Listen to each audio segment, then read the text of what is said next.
ದೇವರು ಪ್ರೀತಿಸುವ ಪ್ರೀತಿಯ ಬಿಗ್ ಜೆ ಟಿ ವಿ ಪ್ರಿಯ ವೀಕ್ಷಕರಿಗೆ ನಮ್ಮ ಕರ್ತನಾದ ಯೇಸು ಕ್ರಿಸ್ತನ ಹೆಸರಿನಲ್ಲಿ ನಿಮ್ಮನ್ನು ವಂದಿಸಿ ಸ್ವಾಗತ ಬಯಸ್ತಿದ್ದೇವೆ. ಬನ್ನಿರಿ, ದೇವರ ವಾಕ್ಯವನ್ನು ನಾವು ಪ್ರಸಂಗಿ ದ ಬುಕ್ ಆಫ್ ಎಕ್ಲೇಸಿಯಾಸ್ಟಸ್ 11ನೇ ಅಧ್ಯಾಯದಿಂದ 14 ಜ್ಞಾನವಾಕ್ಯಗಳನ್ನು ನೋಡಿಕೊಳ್ಳೋಣ. 14 words of wisdom from Ecclesiastes chapter 11. 11ನೇ ಅಧ್ಯಾಯದಿಂದ 14 ಜ್ಞಾನ ವಾಕ್ಯಗಳು. ಜ್ಞಾನವಾಕ್ಯಗಳು ಅಂತ ಹೇಳುವಾಗ ಅದು ದೈವಿಕ ಜ್ಞಾನದ ವಾಕ್ಯಗಳು. ಆದುದರಿಂದ ಅದು ಒಂದು ಲೈಟ್ ಇದ್ದ ಹಾಗೆ, ಬೆಳಕಿದ್ದ ಹಾಗೆ, ಟಾರ್ಚ್ ಇದ್ದ ಹಾಗೆ. ಒಂದು ಕತ್ತಲಾದಂಥ ಸ್ಥಳದಲ್ಲಿ ನಡೀತಾ ಇರುವಾಗ ನಾವು ಟಾರ್ಚ್ ಹಾಕ್ತೀವಲ್ಲ, ಟಾರ್ಚ್ ಬಳಸ್ತೇವೆ. ಒಂದು ಟಾರ್ಚ್ ಲೈಟು ಆನ್ ಮಾಡಿದಾಗ ಏನಾಗ್ತದೆ, ಒಂದು 10 ಅಡಿ ದೂರ ತನಕ ನಮಗೆ ಬೆಳಕು. ಆ ಬೆಳಕಿನಲ್ಲಿ ನಾವು ನಡೆದರೆ ಏನಾಗ್ತದೆ, ಇನ್ನೊಂದು 10 ಅಡಿ ಮುಂದೆ ಬೆಳಕು. ಅದರಲ್ಲಿ ನಡೆದರೆ ಇನ್ನೊಂದು 10 ಅಡಿ, ಆ ರೀತಿಯಾಗಿ ನಡೀತಾ ನಡೀತಾ ನಡೀತಾ ನಮಗೆ ಬೆಳಕು. ಆ ರೀತಿಯಾಗಿ ಇರುವಂಥದ್ದು ಜ್ಞಾನ ವಾಕ್ಯಗಳು, ವರ್ಡ್ಸ್ ಆಫ್ ವಿಸ್ಡಮ್.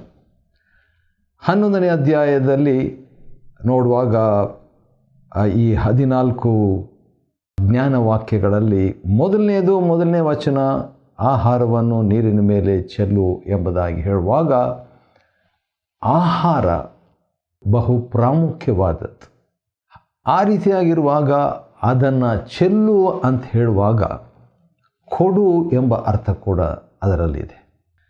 ನಮಗಿರುವಂಥದ್ದು ಅಂದರೆ ಆಹಾರ ಅಗತ್ಯವಾದದ್ದನ್ನು ಅಗತ್ಯವಿದ್ದವರಿಗೆ ಕೊಡುವುದರಿಂದ, ಕೊಡು ಅನ್ನುವಂಥ ಒಂದು ಸಿದ್ಧಾಂತ, ಒಂದು ಅರ್ಥ ಇಲ್ಲಿ ನಾವು ನೋಡ್ತೇವೆ. ಈ ಕುರಿತಾಗಿ ನಮ್ಮ ಕರ್ತನಾದ ಯೇಸು ಕ್ರಿಸ್ತನು ತಾನೇ ಹೇಳಿದಂಥ ಒಂದು ಮಾತು ನನಗೆ ನೆನಪಿಗೆ ಬರುತ್ತಿದೆ. ಅದು ಅಪೊಸ್ತಲರ ಕೃತ್ಯಗಳಲ್ಲಿ the book of Acts chapter 20 ಅಧ್ಯಾಯ ಮತ್ತು 35ನೇ ವಚನದಲ್ಲಿ ನಮ್ಮ ಕರ್ತನಾದ ಯೇಸು ಕ್ರಿಸ್ತನು ತಾನೇ ಹೇಳಿದಂಥ ಒಂದು ಮಾತು. ಅದೇನಂತ ಹೇಳಿದರೆ, ತೆಗೆದುಕೊಳ್ಳುವುದಕ್ಕಿಂತ, the book of Acts chapter 20 verse 35, ತೆಗೆದುಕೊಳ್ಳುವುದಕ್ಕಿಂತ ಕೊಡುವುದೇ ಹೆಚ್ಚಿನ ಭಾಗ್ಯವೆಂಬುದಾಗಿ ಕರ್ತನಾದ ಯೇಸು ತಾನೇ ಹೇಳಿದ ಮಾತುಗಳನ್ನು ನೆನಪಿನಲ್ಲಿಟ್ಟುಕೊಂಡಿರಬೇಕು. ವಾವ್, ಎಂಥ ಶಕ್ತಿಯುತ ಮಾತು ನೋಡ್ರಿ. ನೆನಪಿನಲ್ಲಿಟ್ಕೊಂಡಿರಬೇಕು ನಾವುಗಳು. ಯಾವುದು? ತೆಗೆದುಕೊಳ್ಳುವುದಕ್ಕಿಂತಲೂ ಕೊಡುವುದೇ ಹೆಚ್ಚಿನ ಆಶೀರ್ವಾದ ಎಂಬ ಕರ್ತನಾದ ಯೇಸುವಿನ ಮಾತು.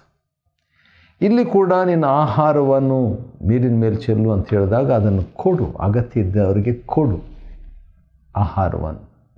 ಇದು ಮೊದಲನೇ ಸಿದ್ಧಾಂತ. ಹಾಗಾದರೆ ಖಂಡಿತವಾಗಿ ಅಪೊಸ್ತಲಕೃತ್ಯ 20:35 ಪ್ರಕಾರವಾಗಿ ಅದು ಆಶೀರ್ವಾದ, ಅದು ಜ್ಞಾನದ ಮಾತಿದು.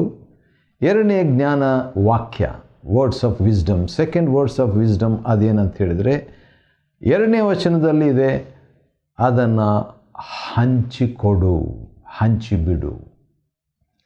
ಹೌದು, ಅಗತ್ಯ ಇದ್ದವರಿಗೆ ಕೊಡು ಮತ್ತು ಇದು ಹಂಚಿಕೊಡು, ಡಿಸ್ಟ್ರಿಬ್ಯೂಟ್ ಮಾಡು ಎಂಬುದಾಗಿ ಹೇಳಿರುವಂಥ ಇನ್ನೊಂದು ಮಾತನ್ನು ನಾವಿಲ್ಲಿ ಗಮನಿಸ್ತೇವೆ. ಹಾಗಾದರೆ ನಾವು ದೇವರ ವಾಕ್ಯದಿಂದ ನೋಡಿಕೊಳ್ಳುವಾಗ ಹಂಚಿಕೊಡು, ಹಂಚಿಬಿಡು ಎಂಬುದಾಗಿ ಹೇಳುವಾಗ ನನಗೆ ನೆನಪಿಗೆ ಬರುವಂಥದ್ದು ಸುವಾರ್ತೆಗಳಿಂದ. ಅದೇನಂತ ಹೇಳಿದರೆ, 5 ರೊಟ್ಟಿ 2 ಮೀನು ತಕ್ಕೊಂಡು ನಮ್ಮ ಕರ್ತನಾದ ಯೇಸು ಕ್ರಿಸ್ತನು 5,000 ಜನರಿಗಿಂತಲೂ ಹೆಚ್ಚು ಜನರಿಗೆ ಪೋಷಣೆ ಮಾಡಿದ ಮೇಲೆ ಉಳಿದಂಥ ಆಹಾರ ಎಷ್ಟಂತ ನೋಡುವಾಗ 12 ಬುಟ್ಟಿಗಳು ಉಳಿದ್ವು ಅಂತ.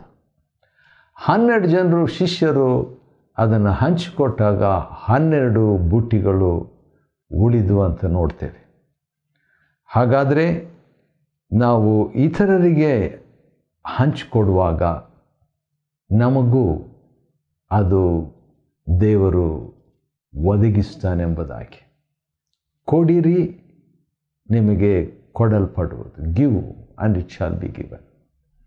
ಯಾಕಂತೇಳಿದರೆ ಅದು ನಿಯಮ. ಯಾವ ರೀತಿಯಾಗಿ ಗುರುತ್ವಾಕರ್ಷಣ ಶಕ್ತಿಯ ನಿಯಮ ಇದೆ, ಬೇರೆ ಬೇರೆ ನಿಯಮಗಳು ಈ ಲೋಕದಲ್ಲಿ ಇವೆ ಅಲ್ವಾ? ಆ ರೀತಿಯಾಗಿರುವಂಥ ಒಂದು ನಿಯಮ ಈ ಕೊಡು ಎಂಬುದಾಗಿ ಹೇಳುವಂಥ ನಿಯಮ. ಅದರ ಬಗ್ಗೆ ಈ ರೀತಿಯಾಗಿ ದೇವರ ವಾಕ್ಯದಲ್ಲಿ ಇದೆ. 6ನೇ ಅಧ್ಯಾಯ ಲೂಕನು ಬರೆದ ಸುವಾರ್ತೆಯಲ್ಲಿ ಇರುವಂಥ ಈ ಮಾತು ಏನಂತಿದೆ? 38ನೇ ವಚನ, 6:38, ಲೂಕ್ಸ್ ಗಾಸ್ಪಲ್ ಚಾಪ್ಟರ್ 6:38. ಕೊಡಿರಿ, ಆಗ ನಿಮಗೂ ಕೊಡುವರು, ನಿಮಗೂ ಕೊಡುವರು ಅಂಥ ಒಂದು ಸಿದ್ಧಾಂತನೇ ನಾವು ಇಲ್ಲಿ ಈ ಪ್ರಸಂಗಿ 11ನೇ ಅಧ್ಯಾಯದಲ್ಲಿ ನೋಡ್ತಿದ್ದೀವಿ. ವರ್ಡ್ಸ್ ಆಫ್ ವಿಸ್ಡಮ್, ಜ್ಞಾನ ವಾಕ್ಯಗಳು. ಮೊದಲನೇದು, ಇತರರಿಗೆ ನಾವು ಕೊಡಬೇಕು. ಹೌದು, ಇತರರಿಗೆ ಹಂಚಿಕೊಡಬೇಕು ಎಂಬುದಾಗಿ. 3ನೇ ಜ್ಞಾನ ಮಾತು ಅಥವಾ ಜ್ಞಾನ ವಾಕ್ಯ ಏನಂತ ಹೇಳಿದರೆ, ಭವಿಷ್ಯ ನಮಗೆ ಗೊತ್ತಿಲ್ಲ ಅಂತ. ಭವಿಷ್ಯದ ಬಗ್ಗೆ ಗೊತ್ತಿಲ್ಲ. ಈ ಒಂದು ಕಾರಣದಿಂದ ನಾವೇನು ಮಾಡಬೇಕು? ಕೊಡಬೇಕು. ಕೊಟ್ಟಂಥದ್ದು ಇತರರಿಗೆ ಆಶೀರ್ವಾದವಾಗಿರಬೇಕು. ಅದು ಹಣವೇ ಇರ್ಬೋದು, ಅದು ವಾಕ್ಯವೇ ಇರ್ಬೋದು, ಸಮಯವೇ ಇರ್ಬೋದು. ಅಗತ್ಯತೆಗೆ ಅನುಸಾರವಾಗಿ ಜ್ಞಾನದಿಂದ ಕೊಡಬೇಕು. ಈ ಒಂದು ಮಾತು ಭಾಳ ಪ್ರಾಮುಖ್ಯ. ಜ್ಞಾನದಿಂದ ಕೊಡಬೇಕು. ಯಾಕಂದರೆ ಅಜ್ಞಾನದಿಂದಲೂ ಕೂಡ ಇದನ್ನು ನಾವು ಮಾಡ್ಬೋದು. ಮಾಡಿ ಭಾಳ ಸಮಸ್ಯೆಯಲ್ಲಿ ಭಾಳ ಜನರು ಸಿಕ್ಕಿಕೊಂಡದ್ದು ನಾನು ಕೇಳಿಸ್ಕೊಂಡಿದ್ದೀನಿ. ಆದ ಕಾರಣ ನಾವು ಮುಂದೆ ಏನು ನಡೀತದೆ, ಕೇಡು ಸಂಭವಿಸ್ತದೆ ನಮಗೆ ಗೊತ್ತಿಲ್ಲ. ಆ ರೀತಿಯಾಗಿ ಗೊತ್ತಿಲ್ಲದೆ ಇರುವಂಥದ್ದು ಒಂದು ರೀತಿಯಿಂದ ಒಳ್ಳೆಯದು. ಎಲ್ಲ ನಮಗೆ ಗೊತ್ತಾಗಲಿಕ್ಕಿಲ್ಲ. ಸರಿ. 4ನೇದಾಗಿ, ಗಾಳಿಯನ್ನು ನೋಡುತ್ತಲೇ ಇರುವಂಥದ್ರ ಬಗ್ಗೆ ಒಂದು ಮಾತು ಹೇಳಿದೆ. ಅದೇನೆಂದರೆ, ಅಂಥ ವ್ಯಕ್ತಿ ಬೀಜ ಬಿತ್ತೋದಿಲ್ಲ ಅಂತ ಹೇಳ್ಬಿಟ್ಟು. ಅಂದರೆ ಫೋಕಸ್ ಇರಬೇಕು.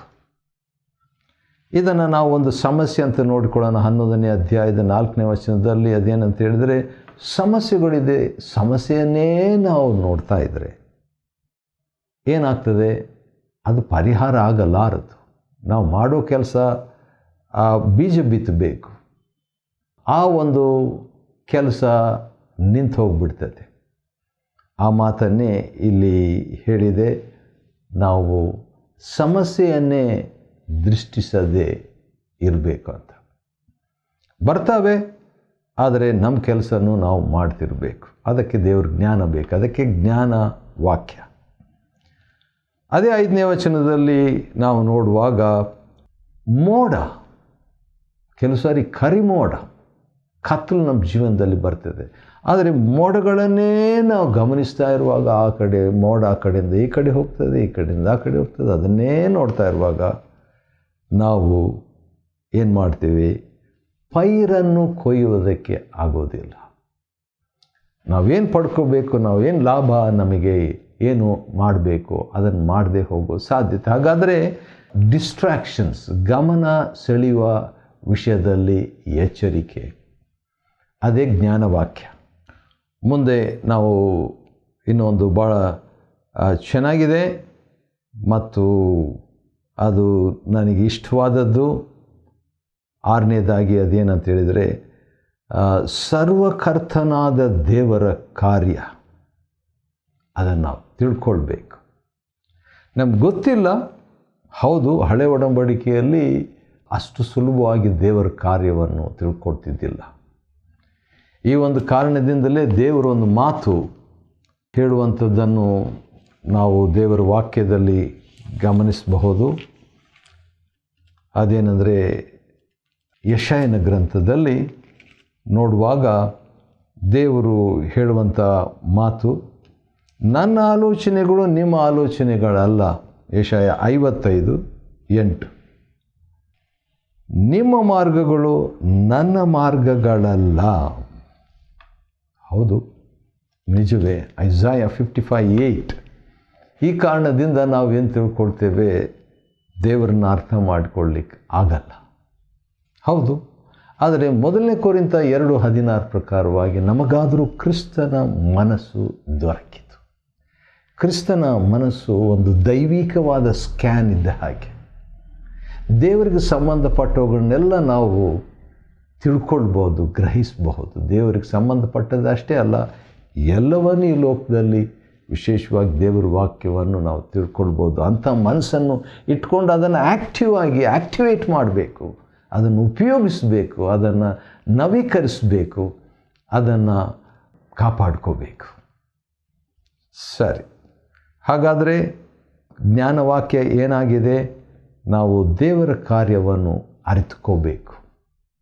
ಅರಿತುಕೊಳ್ಳಿಕ್ಕೆ ಆಗಲ್ಲ ಅಂತಿದೆ, ಅಲ್ಲಿ ಹಳೆ ಒಡಂಬಡಿಕೆ ಭಕ್ತನು ಅರಿತುಕೊಳ್ಳಿಕ್ಕೆ ಆಗುತ್ತೆ ದೇವರ ಆತ್ಮನಿಂದ. 6ನೇ ವಚನದಲ್ಲಿ ಈ ರೀತಿಯಾಗಿದೆ, ಮುಂಜಾನೆ ಬೀಜ ಬಿತ್ತು. ಹಾಗಾದರೆ ನಾವು ಈ ವಾಕ್ಯವನ್ನು, ಇದು ಜ್ಞಾನವಾಕ್ಯ, ಇದು ವರ್ಡ್ಸ್ ಆಫ್ ವಿಸ್ಡಮ್. ಬೆಳಗ್ಗೆ ಅನ್ನುವಂಥದ್ದು ಒಳ್ಳೆಯ ಒಂದು ಸಮಯ. ದೇವರ ವಾಕ್ಯವೆಂಬ ಬೀಜವನ್ನು ತಕ್ಕೊಂಡು ಮುಂಜಾನೆ ನಮ್ಮ ಮನಸ್ಸಿನಲ್ಲಿ ನಾವು ಬಿತ್ತಿ ಅದರ ಪ್ರಯೋಜನವನ್ನು ಪಡೆಯುವಂಥದ್ದು ಒಳ್ಳೆಯದು. ಇದು ಭೌತಿಕವಾಗಿ ತೆಗೆದುಕೊಳ್ಬೋದು. ರೈತರು ಸಾಮಾನ್ಯವಾಗಿ ಮುಂಜಾನೆ ಹೋಗಿಬಿಟ್ಟು ತಾವು ಹೊಲ ಕೆಲಸ ಮಾಡ್ತಾರೆ, ಅದಕ್ಕೆ ಕೂಡ ಸಂಬಂಧ. ಆದರೆ ಆತ್ಮಿಕವಾಗಿ ಈ ರೀತಿಯಾಗಿ ಕೂಡ ಅನ್ವಯ. ಸಂಜೆ ತನಕ ಕೈದೆಗೆಯಬೇಡ. ಅಂದರೆ ಮುಂಜಾನೆ ಅಂತ ಸ್ಟಾರ್ಟ್ ಮಾಡಿಬಿಟ್ಟು, ಇದು ಮುಂದಿನ ಇನ್ನೊಂದು ಜ್ಞಾನವಾಕ್ಯ. ಅದೇನಂತ ಹೇಳಿದ್ರೆ, ಇಡೀ ದಿವಸ ಕೆಲಸ ಮಾಡು, ನಿಲ್ಲಿಸಬೇಡ, ಹೋರಾಡು, ದುಡಿ ಎಂಬುದಾಗಿ ಇರುವಂಥ ಮಾತಿನ ಅರ್ಥ ಇದು. ವರ್ಕ್ ಹಾರ್ಡ್ ಎಂಬುದಾಗಿ. ಯಾಕೆ ಆ ಒಂದು ಮಾತು ಹೇಳಲಾಗಿದೆ ಎಂಬುದಕ್ಕೆ ಒಂದು ಮಾತು ಹೊಸ ಒಡಂಬಡಿಕೆಯಿಂದ ನಾನು ಹೇಳೋದಕ್ಕೆ ಇಷ್ಟಪಡ್ತೇನೆ. ಅದೇನಂತೇಳಿದರೆ, ಕೆಲವರು ಏನು ಮಾಡ್ತಾರೆ, ಕೆಲಸ ಮಾಡೋದಿಲ್ಲ. ಕೆಲಸ ಮಾಡದೇ ಇರುವಂಥವರು ಇರುವಾಗ ಭಕ್ತನಾದಂಥ ಪೌಲನು ಕೆಲವು ಎಚ್ಚರಿಕೆ ಮಾತುಗಳನ್ನು ನೀಡ್ತಾ ಇದ್ದಾನೆ ಥೆಸಲೋನಿಕದಲ್ಲಿರುವಂಥ ಕೆಲವು ಭಕ್ತಾದಿಗಳಿಗೆ. ಏನೆಂಬುದಾಗಿ ನೋಡುವಾಗ, 2ನೇ ಥೆಸಲೋನಿಕದವರಿಗೆ ಬರೆದ ಪತ್ರಿಕೆ 2 Thessalonians chapter 3 verse 10, 10ನೇ ವಚನ, 3:10 ಏನಂತಿದೆ? ಕೆಲಸ ಮಾಡಲೊಲ್ಲದವನು ಊಟ ಮಾಡಬಾರದೆಂದು ನಿಮಗೆ ಆಜ್ಞಾಪಿಸಿದ್ದೇವಷ್ಟೇ. ಅಂದರೆ ಕೆಲಸ ಮಾಡಬೇಕು, ದುಡಿಬೇಕು ಎಂಬುದು ಇಲ್ಲಿನ ಒಂದು ಜ್ಞಾನವಾಕ್ಯ. ಸರಿ, ಮುಂದುವರಿಸೋಣ. 9ನೇದು ಏನಂದರೆ, ಬೆಳಕು ಇಂಪು. ಅಂದರೆ ಬೆಳಕಿನಿಂದ ನಮಗೆ ಪ್ರಯೋಜನ. ಬೆಳಕು ಅಂತ ಹೇಳಿದರೆ ಜ್ಞಾನದ ಬಗ್ಗೆ ಕೂಡ ನಾವು ಬೆಳಕು ಅಂತ ಹೇಳ್ಬೋದು. ಅದು ಆತ್ಮಿಕವಾದಂಥ ಒಂದು ಬೆಳಕು. ಅದರಿಂದ ಇಂಪು, ಜ್ಞಾನದಿಂದ ನಮಗೆ ಪ್ರಗತಿ, ಪ್ರಕಾಶ. ಮತ್ತು ಇನ್ನೊಂದು ವಿಷಯ, 7ನೇ ವಚನದಲ್ಲಿ ಅವುಗಳೆಲ್ಲ ಆನಂದಿಸಲಿ ಎಂಬುದಾಗಿ ಒಂದು ಮಾತಿದೆ. ಆನಂದ, ಜ್ಞಾನವಾಕ್ಯದಲ್ಲಿ ಆನಂದ. ನೋಡಿ, 10ನೇ ಅಧ್ಯಾಯ 19ನೇ ವಚನದಲ್ಲಿ ಕೂಡ ಆನಂದದ ಬಗ್ಗೆ ಇದೆ. ಬೇರೆ ಬೇರೆ ರೀತಿಯಿಂದ ಹಳೆ ಒಡಂಬಡಿಕೆಯಲ್ಲಿ ಆನಂದ. ಇಲ್ಲಿ ಕೂಡ ನೋಡುವಾಗ ನಮ್ಮ ಜೀವನದಲ್ಲಿ ಆನಂದಿಸಬೇಕು.